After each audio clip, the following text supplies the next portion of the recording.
Hello, I'm Margarita Pinton Perez, the Community Partnership Leader with the Learning Network at the Center for Research and Education on Violence Against Women and Children. On behalf of the Learning Network, welcome to our Resource Spotlight, Developing and Implementing a Trauma and Violence-Informed Approach in Digital Media Literacy Education. I'm going to start now with the land acknowledgement. We acknowledge that we are learning, speaking, and hosting this virtual event on the traditional lands of the Anishinaabe, Haudenosaunee, Lenampewak, and Chenungton nations. These lands are connected with the London Township and Sombra Treaties of 1796 and the Dish with One Spoon Covenant Wampum. Today, this land continues to be home to many Indigenous people from across Turtle Island. We give our deep respect to the first inhabitants of this land and recognize that an acknowledgement of Indigenous land and sovereignty comes with the responsibility to understand the history and ongoing impacts of settler colonialism. These impacts continue to be felt in disproportionate and everyday ways against Indigenous communities. We also reflect on those who came to this land involuntarily, particularly those brought to these lands because of the transatlantic slave trade and slavery. As the Learning Network is focused on mobilizing knowledge to end the spectrum of gender-based violence, we also recognize that today these nations face disproportionate forms of gender-based violence and a crisis of missing and murdered Indigenous women and girls and 2S LGBTQIA+ peoples. We recognize the responsibility for our work to be informed of the colonial imprint and harms that shape the experiences of GBV among Indigenous communities, and we commit to furthering our work in a way that best upholds solidarity with Indigenous survivors and those supporting them.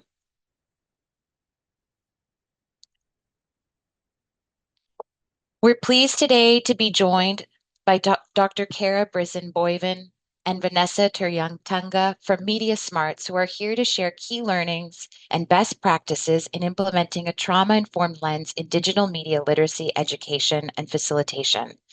I'm pleased to introduce Dr. Kara Brisen-Boyven, the Director of Research at MediaSmarts, Canada's Centre for Digital Media Literacy. Kara is responsible for the planning, methodology, implementation, and dissemination of key findings from original MediaSmarts research studies, as well as evaluations of MediaSmarts programs. She also holds an adjunct research professorship at Carleton University and works with various partners across academia, industry, and governments to address key online issues. We're also pleased to be joined by Vanessa Turyuntunga, a research and evaluation associate at MediaSmarts. Vanessa is responsible for supporting the research process, bringing extensive publication and knowledge mobilization skills, as well as interdisciplinary, community-based, and participant-focused research and program coordination experience to the research team. She's currently completing her PhD in anthropology at Carleton University and has a strong focus on participatory action research and trauma-informed digital media literacy education. Welcome. You can find more details and their full bio in the link that's been provided in the chat.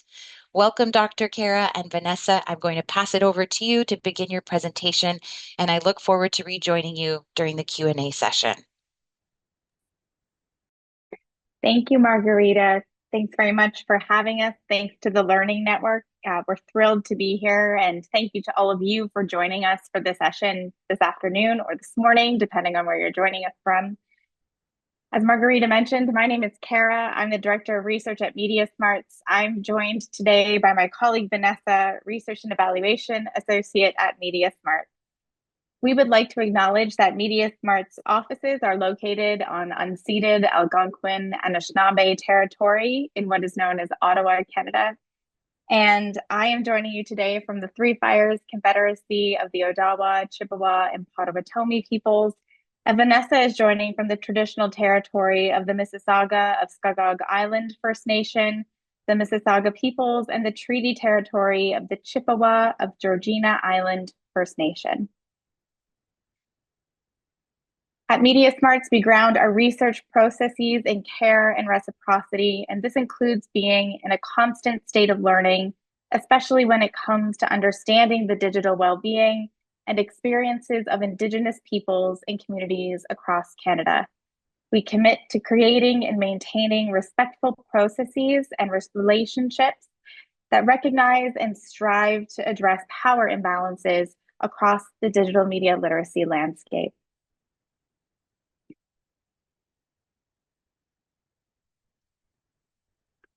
So just a little bit about MediaSmarts. MediaSmarts is Canada's nonprofit charitable center for digital media literacy. Our vision is that everyone is empowered to engage with all forms of media confidently and critically. To achieve this goal, we conduct and disseminate original research that contributes to the development of our resources and informs policy on issues related to digital media.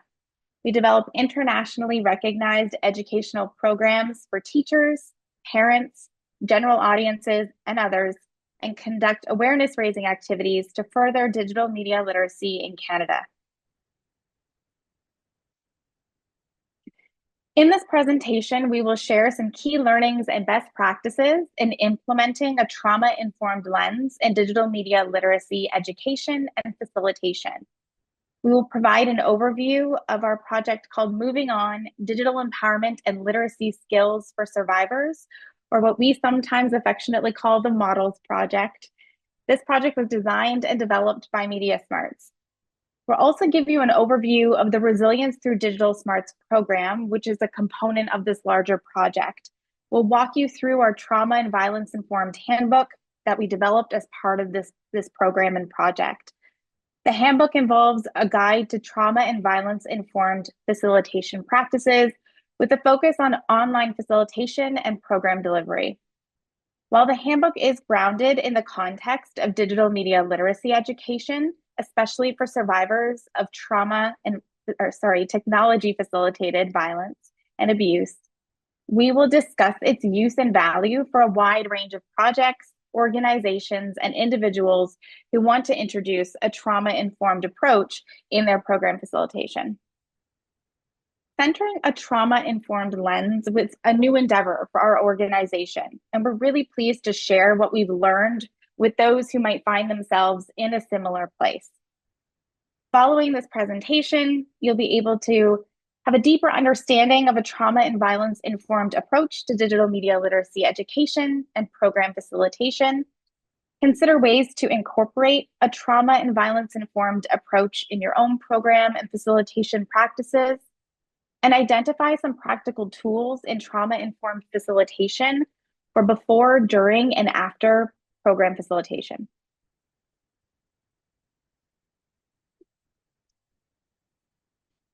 This presentation will contain some discussions of trauma, violence, and abuse. This will include definitions of these terms and some brief examples of them. This content warning also applies to the trauma and violence informed handbook that we will review. If you experience distress from these discussions, we encourage you to step away, take a break, and revisit the content later if need be. The content we'll discuss today and will be available after the presentation. So moving on, Digital Empowerment and Literacy Skills for Survivors is a 4-year intervention research project designed and developed by MediaSmarts.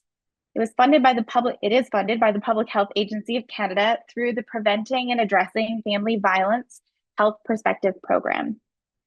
Our main goal with this program and project was to design a digital literacy program to meet the needs we heard during some focus groups we conducted with survivors and practitioners and the practitioners who support them through especially technology facilitated violence and abuse. In collaboration with several partner organizations in the violence against women sector across Canada, this project adapts, delivers, and evaluates digital media literacy resources for practitioners in the violence against women sector and survivors of family and gender-based violence. The Resilience Through DigitalSmarts program that we will be speaking to you about today builds on the foundation of MediaSmarts' DigitalSmarts program. We developed this program over the course of 4 years in partnership with YWCA Canada.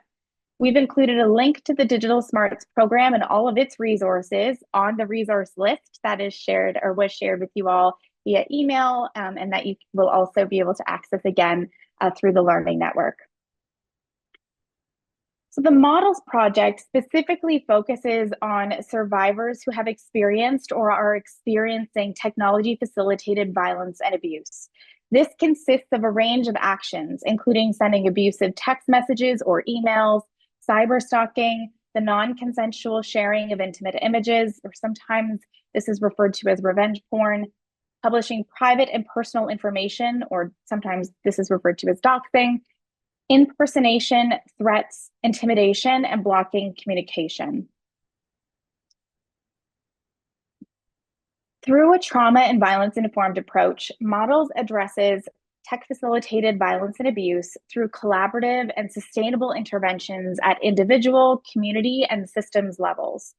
This project also recognizes the environmental factors, such as access to resources and intersecting forms of oppression, marginalization, and exclusion, greatly influencing all aspects of well being, and that also shape digital media literacy outcomes for survivors. To support this work, we collaborated with local, provincial, territorial, and national organizations in the family violence and VAW sector across Canada. We also worked closely with translators, literacy and accessibility consultants, and Indigenous facilitation and evaluation experts. A project advisory committee of 15 external advisors, including researchers, practitioners, and frontline staff, meet quarterly throughout the adaptation, implementation, and evaluation phases of this project. The project began in 2022, and we're wrapping up in 2026. So we're still meeting with this committee. This regular and ongoing communication and feedback with project advisors and collaborators ensured the program content we've designed addresses the complex online harms experienced by survivors through digital media literacy education that meets a diversity of digital equity needs and digital literacy levels. Following a needs assessment, which included focus groups with 17 practitioners and 24 survivors of tech facilitated violence across the country, and in collaboration with our project advisors and partners, MediaSmarts, our research and education teams, designed the Resilience Through DigitalSmarts program that we'll be speaking about today. The needs assessment report is available on our website, mediasmarts.ca, and a copy is included in the resource list that was circulated via email and that you'll have access to after this presentation. So the Resilience Through DigitalSmarts program is primarily comprised of two parts. First, digital triage handouts. These contain important safety, security, and well-being information to assist survivors in crisis and their families. These pamphlets are available in 8 languages, both online and in hard copy, across multiple sites that are helping us to implement this program during the pilot phase. And they will be made available when we release the program more publicly at the end of the funding period. Second, the second major component is the Resilience Through DigitalSmarts workshops. This is a series of 6 workshops designed to educate and empower survivors to confidently participate in online communities. For example, through safe and secure job searching, online banking, shopping, and social media use. They cover topics related to online safety, privacy, and security, including online relationship safety, as well as a digital storytelling workshop. The Resilience Through DigitalSmarts program also includes important training and facilitation materials. There's a facilitator's guide that is meant to assist with delivering the workshops more generally. It includes an introduction to the workshop content, as well as advice on preparing for delivering the workshops. And the handbook, the facilitator's handbook on trauma-informed digital media literacy education. This speaks specifically to facilitating the workshops through a trauma-informed lens or in a trauma-informed way. The trauma-informed handbook was developed through the work MediaSmarts has done to implement a trauma and violence-informed approach in our development of this entire project and the workshops and the handouts specifically. Our work involved extensive research and consultation with practitioners, survivors, researchers, facilitators, and other experts. After research and consultation, we decided to have this handbook serve two purposes. First and foremost, it is intended to guide the facilitators who are delivering this program. Second, we view this handbook as a way of sharing the knowledge and lessons we've learned about implementing a trauma-informed approach with the broader research and practitioner audience. So while the primary focus remains on digital media literacy facilitation, given the multiple audiences we hope to reach, the contents of the handbook are generally applicable to trauma-informed facilitation in a variety of different contexts. So I've mentioned digital media literacy quite a few times already, and some of you may not be familiar with what that exactly means. So we wanted to ensure that we were sharing MediaSmarts model and approach to digital media literacy. The internet and the digital devices we use to access the internet have become an indispensable part of our social and working lives. Traditional definitions of digital media literacy have revolved around access and sometimes use. These facets of digital media literacy focus more on technical skills, access to physical devices and media, the skills needed to access content online, and the skills needed to use digital and media tools like cameras, smartphones, software, and online platforms. Our model, which includes the core competencies seen on the slide here, involves not just access to technology, but also how to use, understand, and engage with it. So, of course, access is a pivotal component of digital media literacy, but we want to sort of push that a little bit further. And you'll notice that digital media literacy is at the intersection of these critical skills in being able to use, understand, and engage with media in all forms confidently.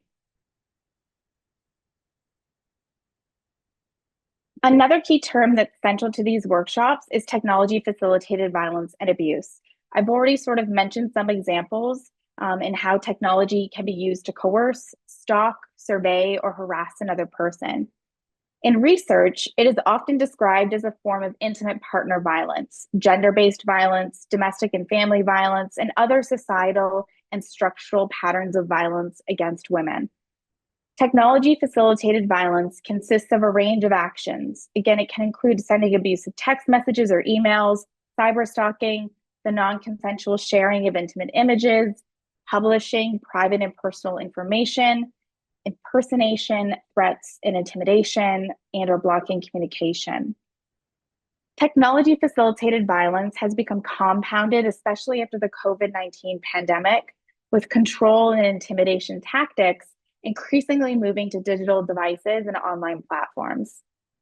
We view technology facilitated violence as a public health issue, requiring collaborative and sustainable interventions at individual, interpersonal, community, and systems levels.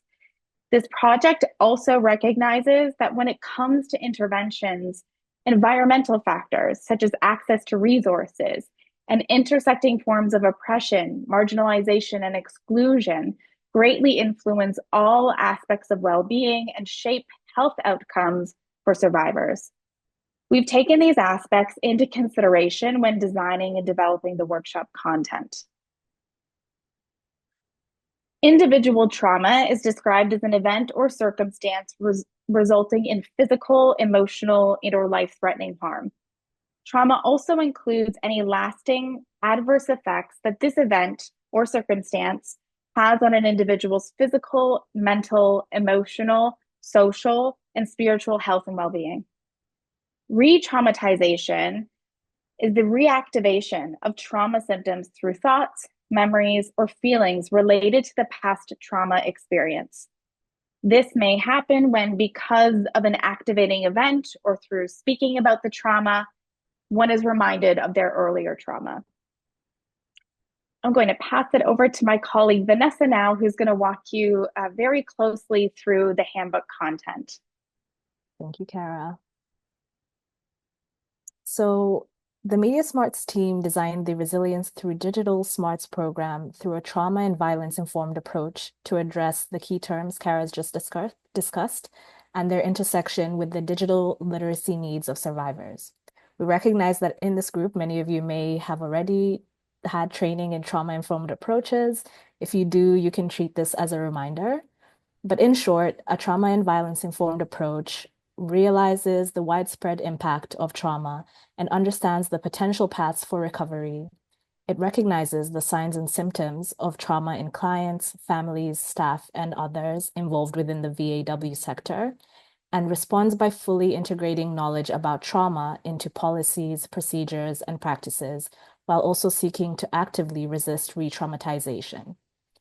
Implementing a trauma-informed approach is about specifying the general and foundational principles that will guide your unique project or purpose. As we discuss what it means to conduct a trauma-informed facilitation, keep in mind that the promising practices we discuss are not the only possibilities. For all of you, based on the general trauma-informed principles we share, you can think about what practices you can add to that complement your specific purpose. We also would like to highlight that being trauma-informed is a continuous process and not just an outcome. We're still learning, and we continue to welcome comments, suggestions, feedback, or promising practices on this handbook and the project more broadly. In fact, we are currently gathering this feedback in our program evaluation from facilitators and survivors as we implement the Resilience Through DigitalSmarts program and in our regular meetings with project advisors and service delivery partners. A bit of an overview of the handbook. It provides detailed information on the following topics. It provides an introduction to digital media literacy, which is the central component of this program, an introduction to technology-facilitated violence and abuse. It provides the 6 foundational principles of a trauma and violence-informed approach, and it provides promising practices for implementing these principles. It also considers the risks and additional considerations for remote facilitation with survivors of relationship abuse, and it ends with some helpful resources for facilitators, practitioners, and survivors. At the very end of the handbook, we include a tip sheet which summarizes the promising practices listed in the handbook, which facilitators can refer to prior to, during, and after facilitation. The 6 key principles of a trauma-informed approach are taken from the 2014 U.S. Substance Abuse and Mental Health Services Administration. This is the resource that outlines these 6 key principles and is cited in a lot of work on this topic. These 6 key principles, as seen on the slide here, are safety, trustworthiness and transparency, peer support, collaboration, empowerment, voice and choice, and cultural, historical, and gender issues.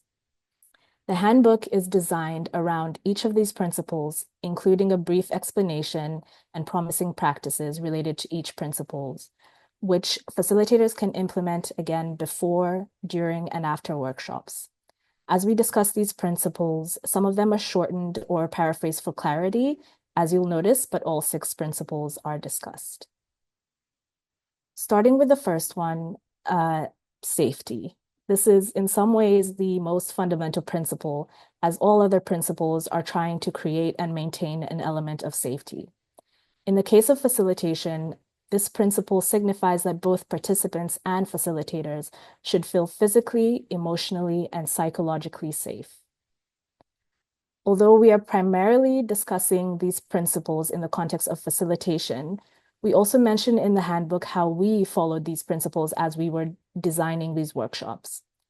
A trauma-informed approach begins in the design of a workshop or a resource, not just in the facilitation of it. So we designed the content in the workshop slides and scripts that we offer to facilitators to foster safety for both participants and facilitators. For example, we included multiple opportunities for breaks in the workshops, especially after potentially difficult discussions. In a few places in the workshop slides, we included a checking in slide, which is designed to encourage facilitators to take a moment, check in with themselves, and check in with participants to see if a break or any support is needed. We also included empowering language and statements of fact over language that may be fear-invoking or emotive in a way that may activate participants. For instance, when we talked about scams or things going wrong online, We made the decision to avoid language that invokes fear-based imagery of someone trying to get them. Instead, we focused on statements of fact that explain how to implement elements of online privacy and safety. Additionally, in workshops such as the online relationship safety workshop, which we will get into a bit more later, we focused on tools that survivors can implement, and we explicitly tell them things like, trust your instincts, don't share information until you're comfortable, things to emphasize their intelligence and their choice. Finally, we suggest signals to indicate when participants need a break. In our workshop, we suggest participants give a thumbs up before they leave to indicate if they need a break but may not need assistance. This allows facilitators to take a break. This allows participants to take a break without worrying about disrupting the workshop, and it lets facilitators know that the participants are okay, but they just need a break. So promising practices for facilitator safety is important because facilitator safety is just as important as participant safety for a trauma-informed approach. The handbook offers facilitators some promising practices for navigating their safety as they deliver these workshops. We say that facilitators should try to be aware of how they're feeling in the workshops and look out for signs of re-traumatization in themselves, such as feeling anxious, tense, withdrawn, or experiencing strong physical reactions like fast breathing and sweating. If they notice any of these signs, we encourage them to take a break to try and self-regulate. This brings us to the second point. We recommend that they have 2 facilitators for each workshop if possible, so that one facilitator can take a break if needed or support participants who may need one-on-one attention. Third, we encourage facilitators to identify and utilize available resources and supports in their organizations if they need to. And we offer some resources in our handbook, including those on the tip sheet at the end, which they can print and use during the workshop. Promising practices for participant safety include explaining key concepts that relate to their participation. It is really important for participants to understand some of the key concepts we discuss in the handbook. Some participants, for example, may not know if what happened to them can be classified as abuse. Some may not be aware of some of the signs of re-traumatization in themselves. Information is key in allowing participants to engage in trauma-related workshops safely. And although this information may be built into our workshop script, it is important for facilitators to confirm and double-check that participants understand. In facilitating a workshop, it is also important for facilitators to think about the way they set up a physical space. Think about, are exits clear? Are participants able to see you, the screen, and each other? Are there designated spaces where participants can take a break or seek support?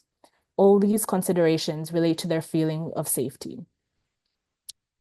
And as facilitators do for themselves, it is important to look for signs of re-traumatization in participants, especially after potentially difficult topics, and prepare some de-escalation techniques.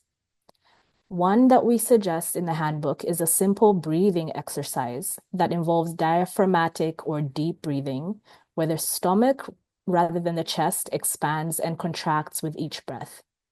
This technique helps to prevent hyperventilation and may stop a panic reaction that comes with re-traumatization. Finally, it is important for facilitators to debrief with participants who may need it using 3 steps. First, ask them about their remaining needs and concerns. From these needs, then identify and offer any immediate or practical assistance you can give. And then finally, connect them with social support and resources they can access in their daily lives. The second principle is trust and transparency, and this relates to being honest and clear about the processes and operations during the workshop. This is important because it helps participants feel in control and empowered while discussing potentially difficult topics. Withholding information about the workshop agenda, unexpected changes, and uncertainties may heighten participants' sense of lack of control as they participate in an already preset environment. Building transparency creates a safe and open participatory environment for participants. Some promising practices for building trust and transparency include confirming that participants understand the workshop purpose and agenda. All of our workshops start with a summary of topics and discussions to provide participants with information going into the workshop. However, even with this summary, we reiterate that it is important to check with participants during facilitation and make sure that they understand. Setting expectations and boundaries at the start of workshops is also important. Be clear about what the workshop can and can't do, and establish any boundaries and expectations that you may have as a facilitator or within your organization.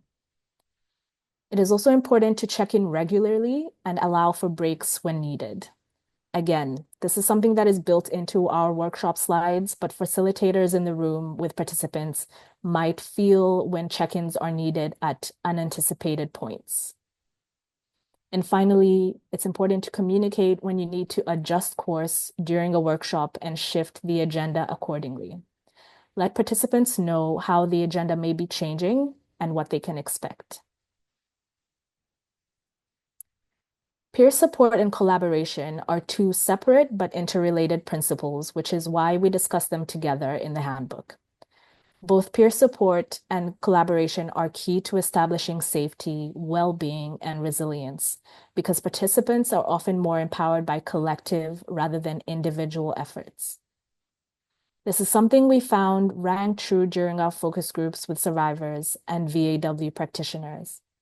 For participants, peer support allows them to engage in collective efforts, and collaboration allows them to feel part of a meaningful sharing of power and decision-making with facilitators during workshops. Although we all have different roles and responsibilities, trauma-informed approaches encourage the breaking down of power imbalances and hierarchies as much as possible to allow for truly collaborative, collective efforts. MediaSmarts committed to a collaborative design process by consulting diverse groups of survivors and practitioners and using their expressed needs and concerns to shape these workshops. The implementation of this program is also an instance of collaboration where, as we mentioned at the start, we're actively collecting and responding to feedback through program evaluation about what works and doesn't work for facilitators and survivors. There are a few promising practices for encouraging peer support and collaboration during facilitation. The first is to allow time and space for building relationships, for example, through having some smaller group discussions or having some time to eat together or having a coffee outside of the workshop agenda. The second promising practice is to allow participants to first assess and express their needs before a workshop. This can be a simple request like asking participants to state one thing that they hope to learn. This can be a place where you, once they have expressed their needs, you can signpost the places in this workshop where you target those needs, and that creates an element of collaboration. Finally, facilitators can collaborate with participants to make decisions where possible and even ask them what they think of particular points or insights in the workshop. Next is the principle empowerment, voice, and choice, which we have shortened to just empowerment here, or empowering participants. This is about encouraging participants' strengths and honoring their experiences, their choices, their contributions. This principle is especially important because of the feelings of powerlessness and lack of control associated with trauma and abuse. Promising practices include allowing participants to make choices where possible, for instance, asking how they would like to be addressed, or asking them if they would like to take a break where there are no scheduled breaks.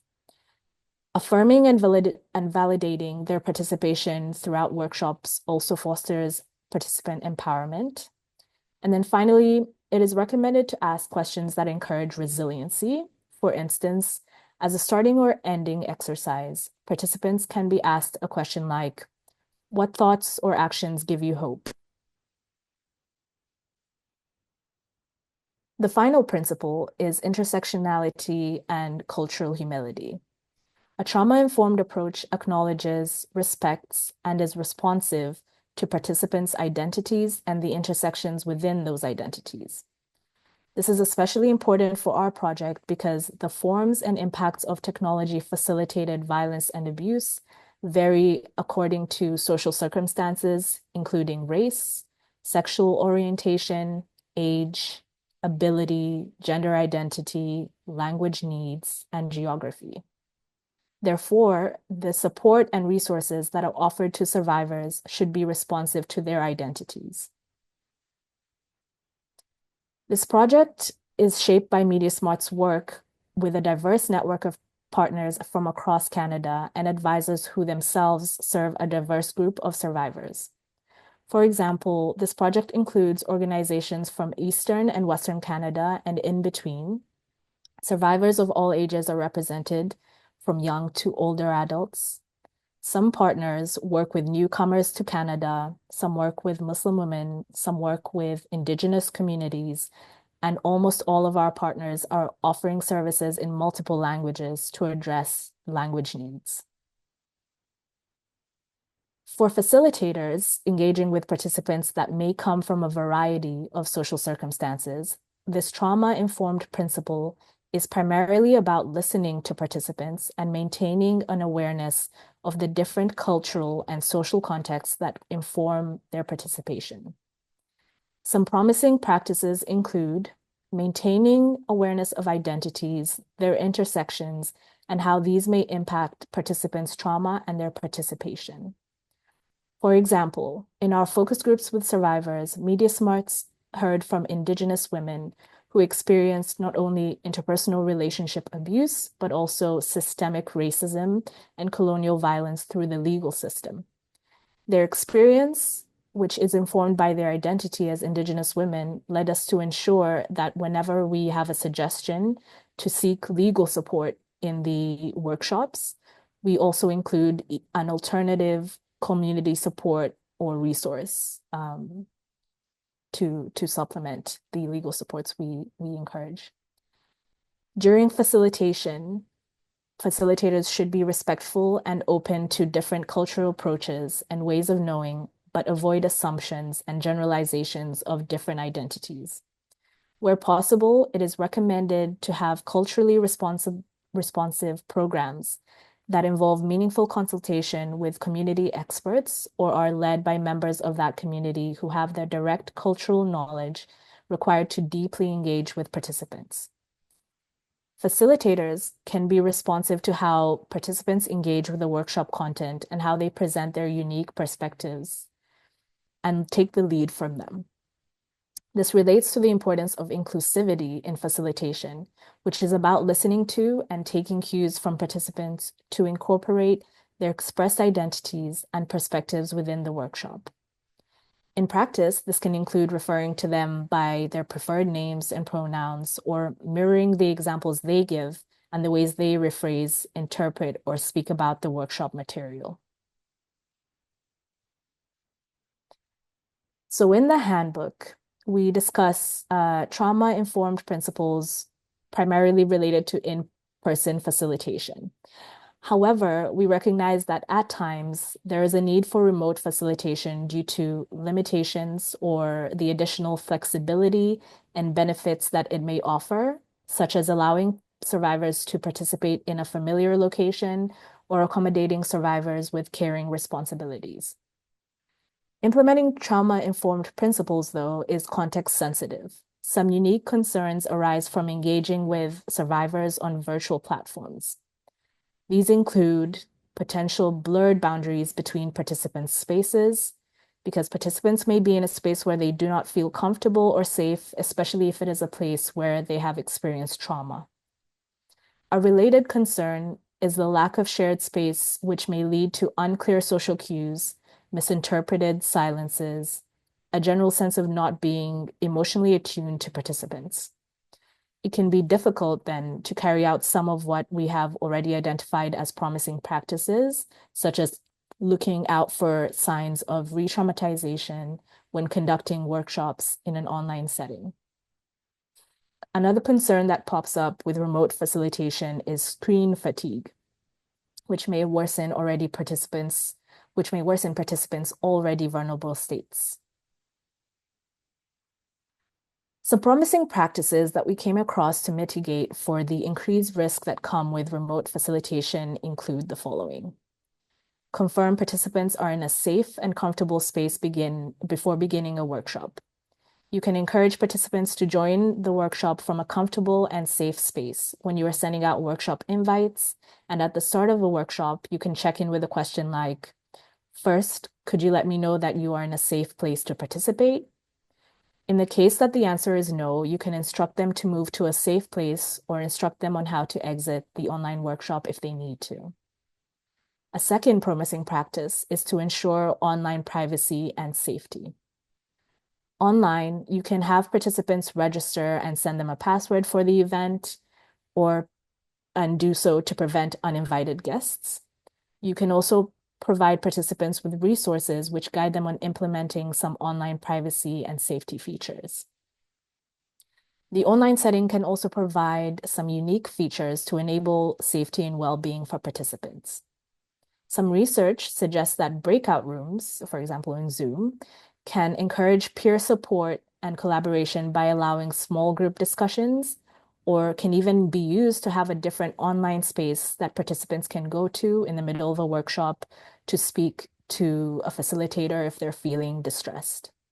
So a breakout room can have one facilitator present at all times as a sort of one-on-one support space.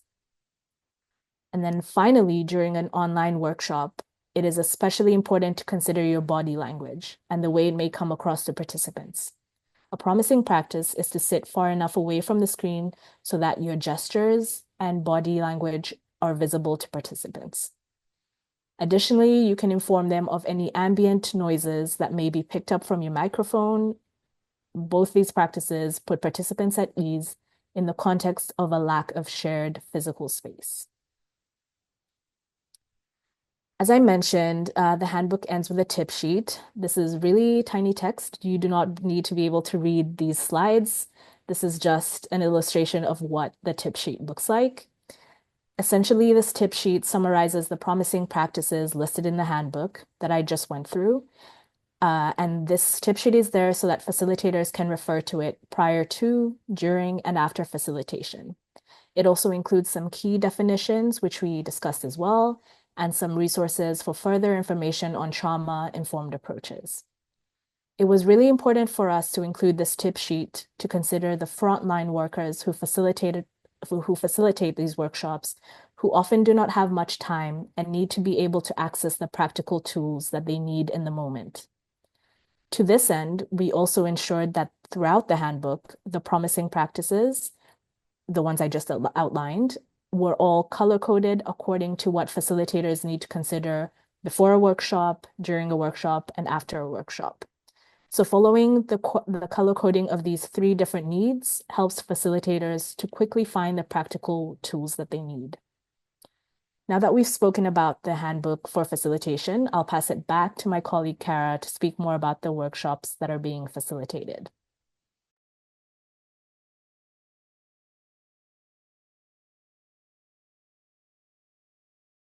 Pleasure to highlight the Resilience Through DigitalSmarts workshops for you.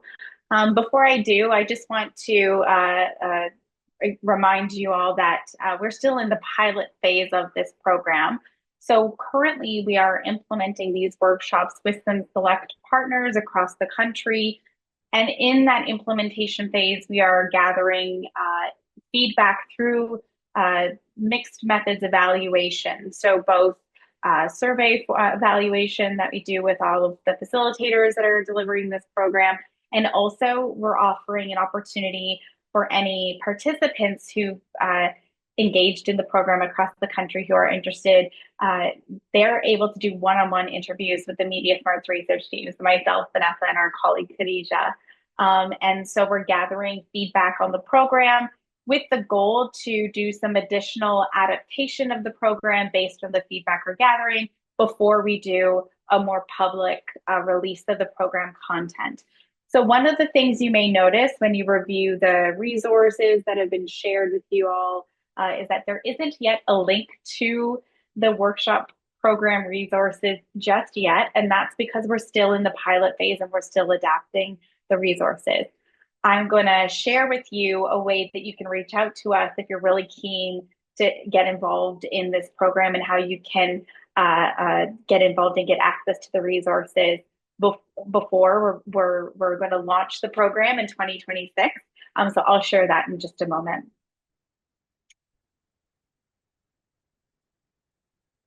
Mentioned earlier in the presentation, the digital triage resources, those are those handout components of the program available both in digital or online and in printable copy.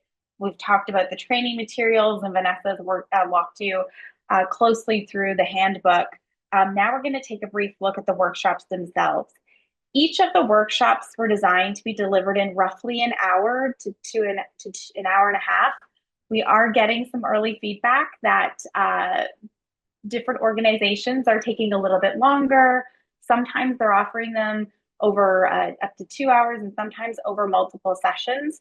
You'll see in just a moment that there's lots of breaks worked into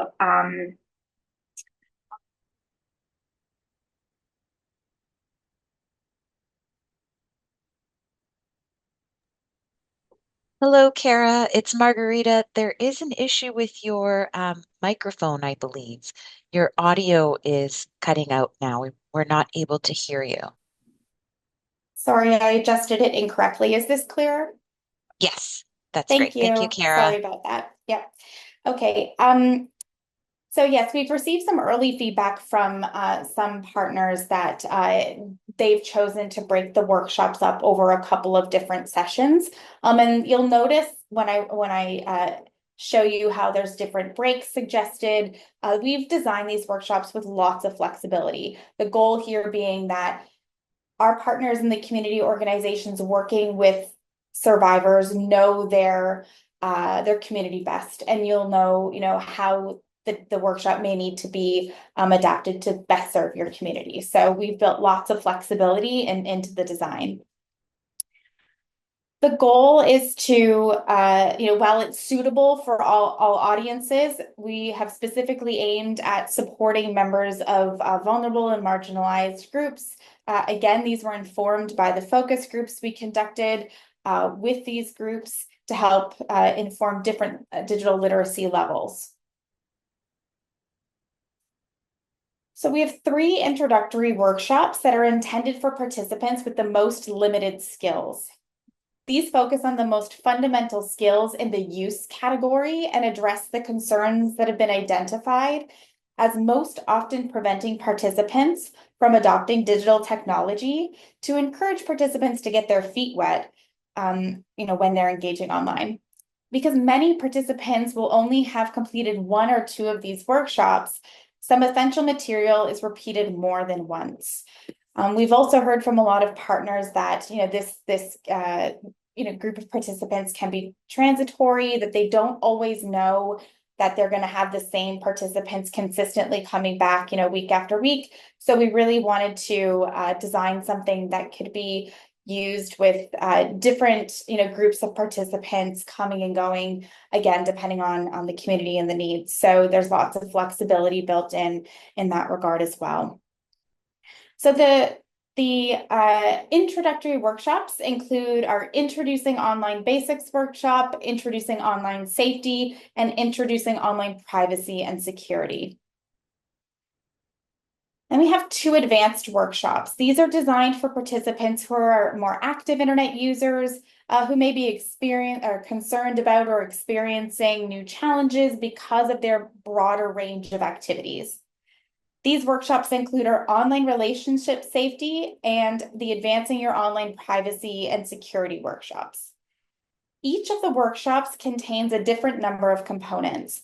There are slides that can be delivered in person using a projector or whiteboard, or they can be used in a remote facilitation. There are scripts with narration for each slide. These can be printed ahead of time for a facilitator to review. There are quizzes that serve as knowledge checks to reinforce learning at particular points throughout the workshop. There are activity sheets to support practical activities in the different workshops. And any practice sheets and videos that are included in the workshops are also designed to reinforce learning after the workshop. So we often suggest that facilitators encourage participants to review them that night or within the few days after. And so for our partners who are involved in the pilot phase, we also include links to the workshop resources so that, when a participant a couple of days later, comes across a particular challenge that was covered in the workshop, they can go back to that workshop material, review it individually, and hopefully, work their way through that particular challenge independently. And in our conversations with participants who've engaged in the program to date, they've expressed that having access to these resources to return to, especially the short, quick sort of how-to videos, that these are really, really important tools and useful tools for them to come back to.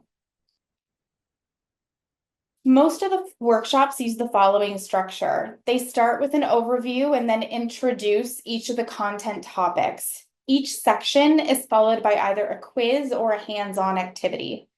And then they end with a section on troubleshooting and a review of possibly unfamiliar vocabulary, followed by an opportunity for participants to ask questions. And then finally, participants are given a link to the practice sheets, the videos, and the materials as I indicated. The quizzes are often simple multiple choice questions that are made to correct possible misconceptions or clear anything that might have been ambiguous in that section. So you'll see here's an example of the quiz screen. It's usually followed by a multiple choice question that a facilitator can ask sort of in the group setting, get a sort of general response, and then provide everybody with the answer. We include in the scripts notes for the facilitators that, this is not intended to be a sort of test of individual knowledge. This is meant to be a sort of learning check-in and reinforcement. So that's included in the slide notes as well. We have practical try this sections throughout all of the workshops. So these are short self-contained tasks that give participants a chance to practice what they've learned.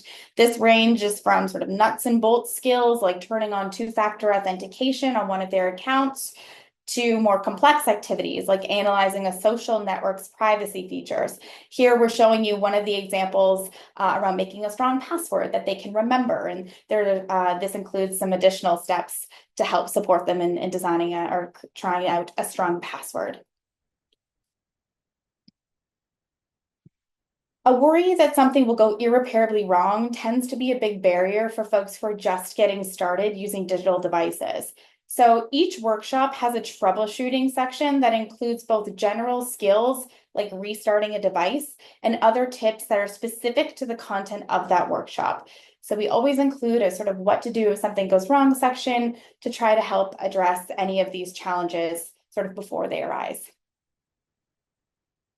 Each time we introduce potentially unfamiliar vocabulary, we put a definition and matching icon on the screen. And we review all of these at the end of each workshop. You'll notice that we are always careful to include icons for both Apple and Android device users. We try to break it down into the simplest, clearest language. One of the things that's become really clear to us, it was clear when we were developing the DigitalSmarts program, it's incredibly clear in our adaptation of this program that for a lot of folks who English is not their first language, navigating online devices is incredibly challenging. And what's more challenging is that more often than not, all of the online sort of help tools are English and they're English first. So one of the things that we really tried to do, especially in our triage content, was make sure it was available in as many languages as possible. So we're really proud that we were able to do that in 8 languages. And in fact, we're developing the content in additional 4 languages beyond the 8. So we're doing our best to try to address what is a very clear challenge in online skills building, and that most of the devices we use, if not all of them, all of the supports available are in English. So that's a real challenge. And then finally, our review of best practice in adult education identified the importance of reinforcing learning after the session. So to do that, each workshop has one or more videos that recap the key content and practice sheets to go with them. Okay, and then the final workshop that we wanted to spend a little bit of time talking about is our digital storytelling workshop. This workshop is new to the project and it has different sort of purposes and format. It introduces participants to digital storytelling and trains them in how to use MediaSmarts digital story tool to tell their own stories.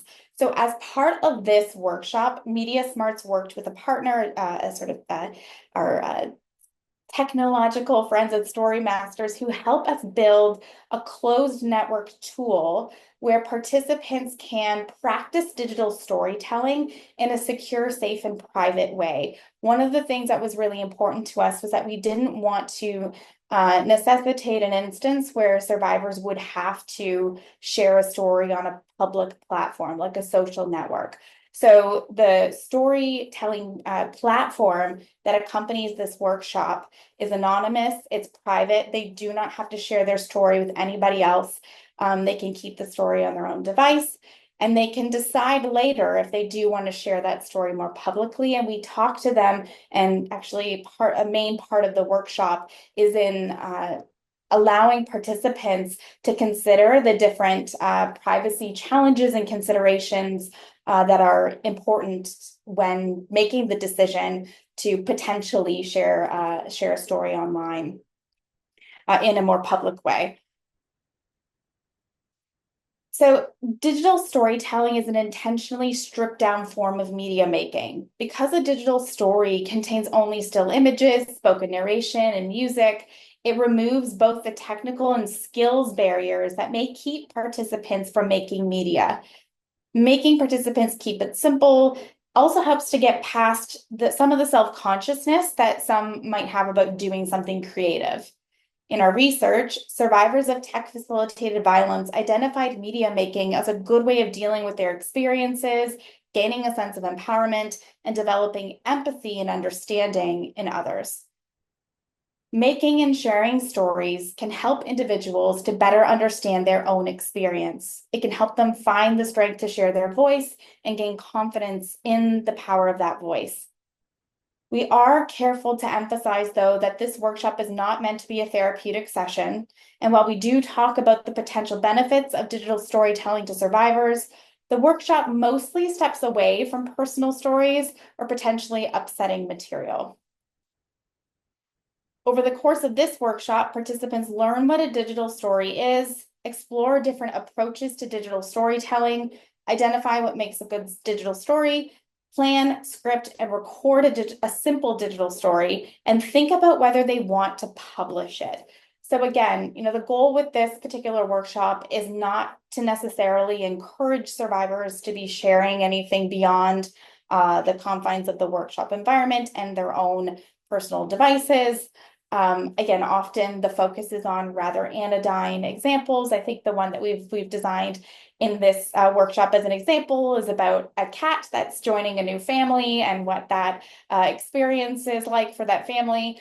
But the reason we developed this workshop in particular, it was a direct, a pretty strong request from a lot of survivors, especially Indigenous survivors that we were working with, the power of oral storytelling.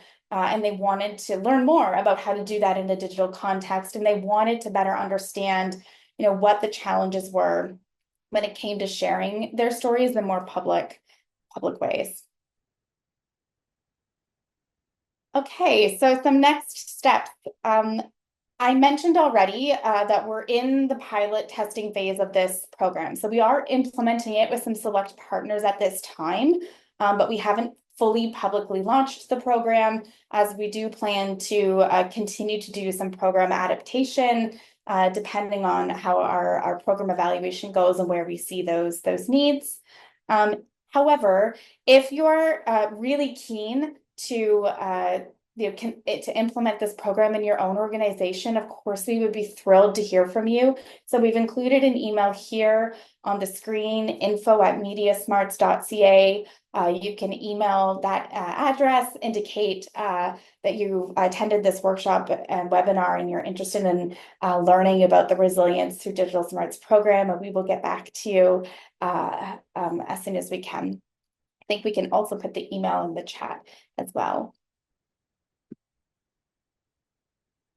So thank you so much for your keen participation and listening to us, letting us share a bit about the journey of developing this program, even though we're still sort of a bit midstream in developing it. And we really look forward to the opportunity to address some of your questions in discussion. So thanks so much for having us, and thank you to the Learning Network. Thank you, Kara. Thank you, Vanessa. We'll stay on the screen. Thank you so much to Kara and Vanessa. You're walking us through the handbook and the details about the principles and the workshops. The information has really been incredibly helpful, really understanding the context and how it's structured. And based on some of the responses we can see in the chat, we can see there's curiosity and interest in these workshops and the resources you've shared. And I look forward to seeing how this will continue to develop. So let's jump in and move into the Q&A. So I will continue to encourage people to share and submit your questions, just being mindful that we will be ending the session at 2:30 Eastern time. So we'll do our best with the questions that have been submitted. So Vanessa and Kara, let's start. So um, uh, there's a great question that came from the audience that said that sometimes sharing information about how to stay safe with survivors of violence can imply that there's something that they should have done to keep themselves safe and can create self-blame and wider victim blaming. So how did your team navigate or consider the wider culture of victim blaming when developing this programming? So I'll pass it over to you both. Yeah, that's a fantastic question. Thanks so much. It's a really tricky balance to navigate. Certainly in our focus groups, one of the things that was incredibly clear was that in the context of digital media literacy, I think one of the primary victim blaming lenses that we came across was that more often than not, when they face any kind of tech facilitated violence or challenge, the response they get is to get offline. Don't have a device, don't be online. So I think by virtue of creating the program, and our entire sort of approach was an empowerment approach, that we really wanted to push back against sort of getting offline as being any kind of solution. It's not, like, we do not see that as a solution.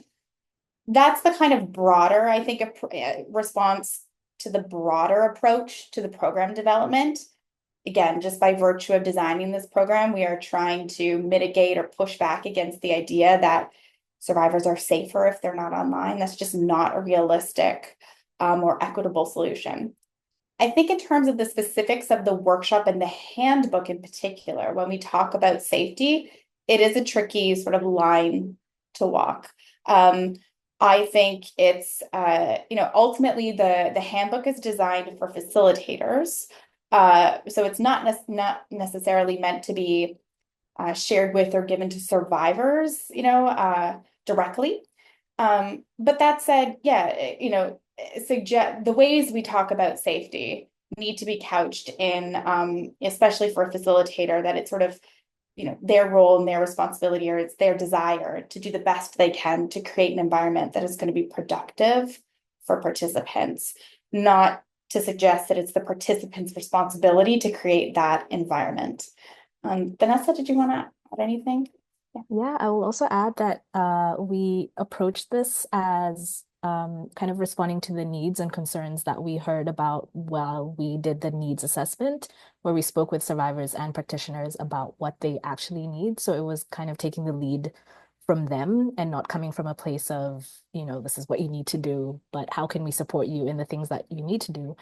And that wasn't just focusing on, staying safe by, limiting location services and really crisis related kind of digital media literacy skills, but also, how can you shop safely online? And if you're worried about scams, how can we support you in navigating that? So that is the approach we took, kind of having a holistic approach to digital media literacy for survivors, coming from what they were telling us rather than our idea of what they needed and some form of blame.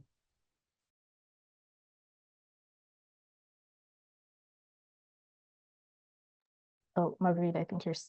Yeah, I just got the little pop up there. Thank you. Thank you both. And I'm going to kind of move us into, there's some other questions that relate to this first question that was asked. There's questions about, you spoke about the principle when you were talking about the principle on empowerment. You were mentioning the need to encourage participants to assess and express their needs at the start of the session. And just one of the participants wanted to know if you could maybe share some examples of what that might look like. Of what it might look like to ask participants, or Yeah, so the question is, can you give an example of how you encourage participants to assess and express their needs at the start of a session? I think the example that we give in the handbook is, what do you hope to learn today? Like a very simple baseline question that you can then kind of pull from what participants speak to and try to highlight that throughout the workshop, or whatever resource you're designing, and have that, again, responding to what they're saying that they need rather than imposing your own idea. And I think we also include some suggestions in terms of structure and delivery. So while we've done our best to suggest where, for example, breaks may be sort of natural within a session, one of the things that a facilitator can do is say, so we've planned this to take about 90 minutes with two breaks. Do we feel that's enough? Do you feel you might need another one? Especially if you're doing this with survivors who have caregiving needs, they may be juggling, with children.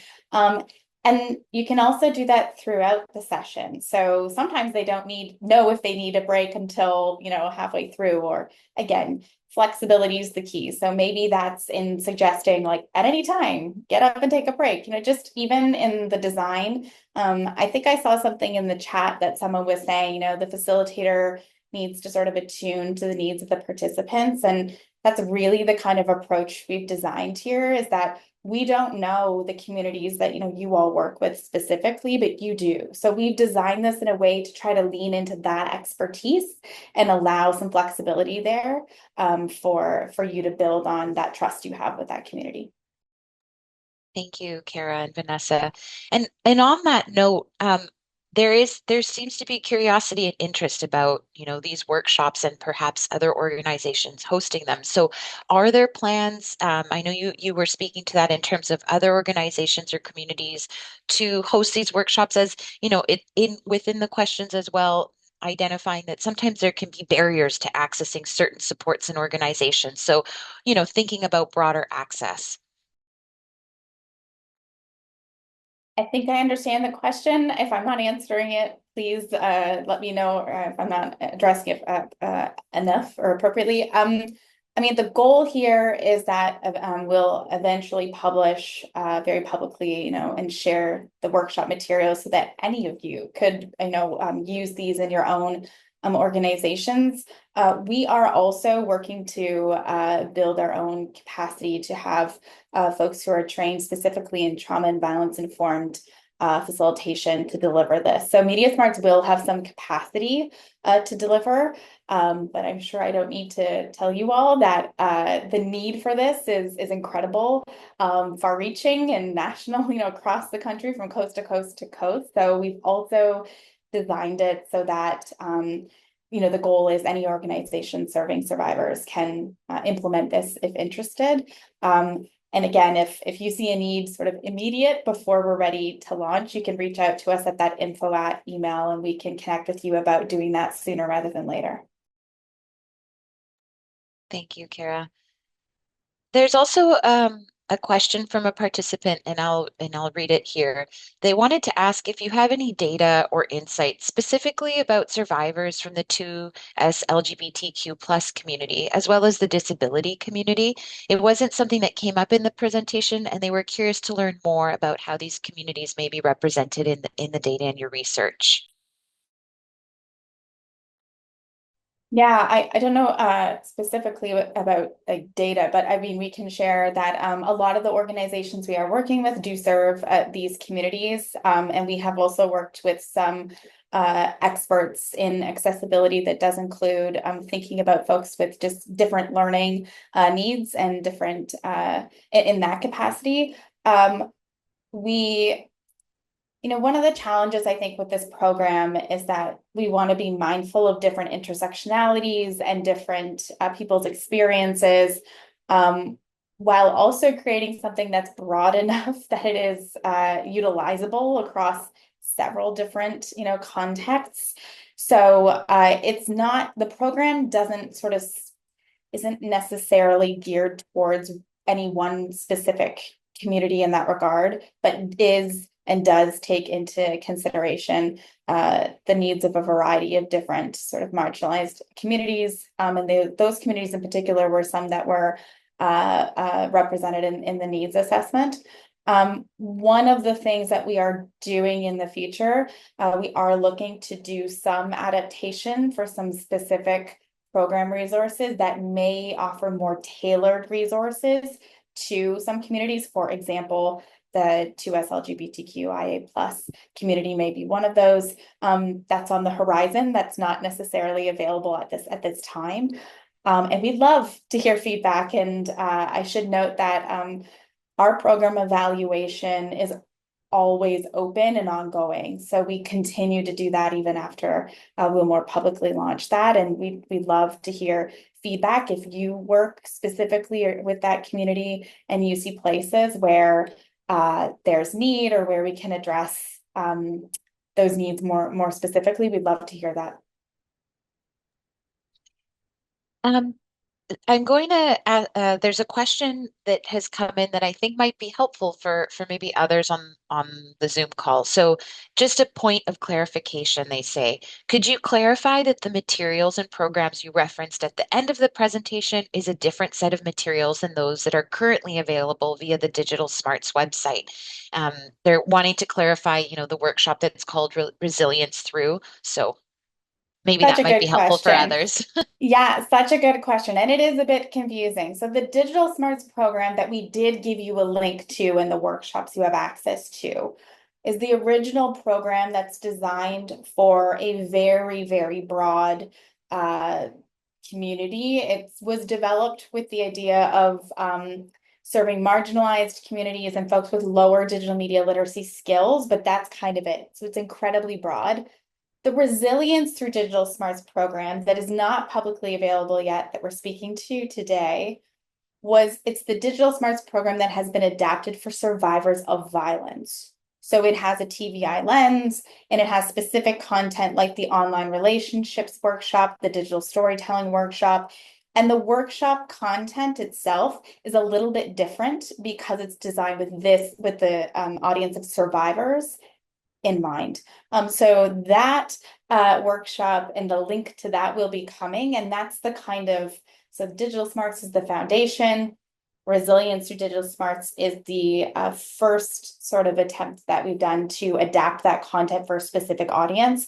And the answer I just gave to another question would be sort of, we could continue to adapt this to meet more niched needs, but we haven't got there yet, but that's on the horizon. Thank you, Kara. And this you are answering this, but I just want to speak to it as well. As I can see there's maybe a few people interested in educators thinking about it in a school setting. So I'm just going to ask that question as well. They're wondering, they teach media literacy to grade 4 through 12, and they would love to, incorporate this kind of expertise into curriculum writing. And so just thinking about if it's transferable, right? Like if this is the kind of content that could be applied in media literacy for grade 4 through 12. A great question, an exciting one for us. MediaSmarts has an entire team of trained educators, a whole education department that, as I mentioned, they're trained teachers and they do curriculum development for K to 12. So the short answer is yes, it is adaptable, and we already have content that is adapted to various curricular goals for provinces and territories across the country. And our education colleagues would be thrilled to connect you with which resources would be best. They've designed thousands of classroom lesson plans for teachers. So you don't need to reinvent the wheel in any way. It's often about just picking up those resources and getting them in the classroom, which does nothing but make us happy. So if you don't mind sending us an email at info@mediasmarts.ca, we would love to make sure we connect you with our education colleagues. I'm going to kind of bring us back to some of the details of the workshop and what you explain also in the facilitator guide. There was a question about in-person support or a type of support person that might participate in these. And so if you could answer that, or if that's something that's built in. Sorry, can you repeat the question? Is the question Sure. about is there in person? Yeah, so there's a question, do online participants have a support person as, if they're re-traumatized, if they're activated during the session?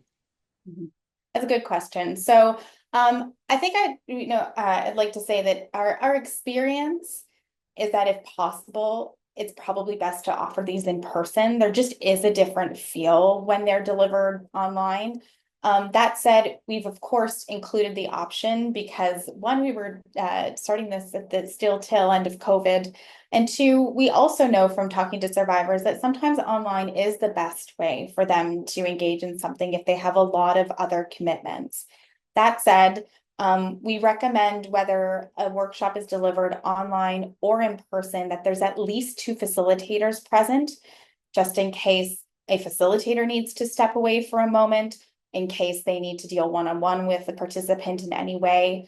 We also provide lots of suggestions for how to make sure you have different organizational supports available when offering the workshops, either online or in person. Again, this will vary depending on the needs of the communities you're serving. When conducting these online, we include a whole bunch of additional considerations, which Vanessa reviewed. And I think there are some additional considerations that need to occur before a workshop.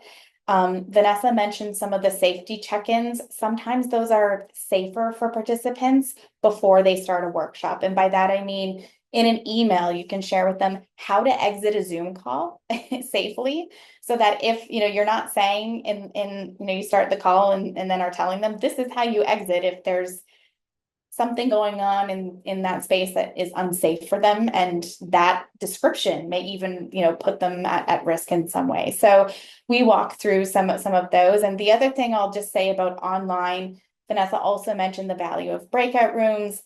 This also needs to be balanced with needs. So sometimes allowing survivors to go into breakout rooms peer-to-peer is great and works really well. Sometimes that requires all kinds of additional supports, because if you're going to do breakout rooms, you want to have a facilitator in each of those rooms. So you want to have maybe 3 or 4 facilitators present, because you don't want participants working independently in that way. Again, it will depend on the needs of the community. Vanessa, did you have anything else? Yeah. No, I think you covered it. It's one of those things where there's only so much you can control online, and that's why we highlight that there's these additional considerations and you do what you can to maintain that trauma-informed approach. Wonderful. Thank you both. I'm going to ask a question that, it may be we have been talking about the adaptation and also different organizations, but I'm going to ask it as well because you might have some additional feedback. So the question is, it seems to me that the content would be beneficial to all. So to prevent victimization, and not only beneficial working with survivors, do you envision its use upstream at some point in the future? And the person is suggesting, for example, around elder abuse prevention. I think I'll reiterate, as Kara mentioned, this Resilience Through Digital Smarts is the Digital Smarts program that we have that applies to a broader audience. And we're kind of looking for where it is needed. And I will say that in other projects and in our organization, older adults are a key kind of community of focus for us. And it's really something that we're trying to produce as many resources to support the often unequal access that they have to these digital skills and support them in the ways that are needed. So I will say that this is something that we hope to do for sure. And there are broader resources available, and there are plans to maybe make it more niche and target these really important communities of focus. And I'll just add, if you are interested, we already have, we've had great success with the Digital Smarts workshops in seniors communities and in older adult communities more broadly. So if you're interested, again, email us and we can point you in the direction of which workshops are getting the best sort of results. I think there was a community in Muskoka that's been delivering a couple of the Digital Smarts workshops, which you do have access to, for over 3 years now with older adults with great success. So yeah, we'd be happy to share that with you. Wonderful. Thank you very much. Those are all the questions that were submitted. And so thank you very much to everyone. I'll ask our team to put up the slide again. And so thank you very much, Kara and Vanessa, for joining us, for being here with us today. To everybody that's here, I want to also just say a special thank you to the rest of the Learning Network team, Jenna Lopez, Laura Murray. Thank you as well to our ASL interpreters, Alex and Joanne. And a big thank you also to Jade Vanya, who's been providing tech support and also training some of our Learning Network members as well. So just a friendly reminder to complete the evaluation form to receive a certificate of participation. A link will automatically open in your browser after the event has ended. And just noting that it will take about 20 minutes or so for that certificate to reach your inbox. We at the Learning Network really look forward to welcoming you at our next event. So thank you very much for being here this afternoon.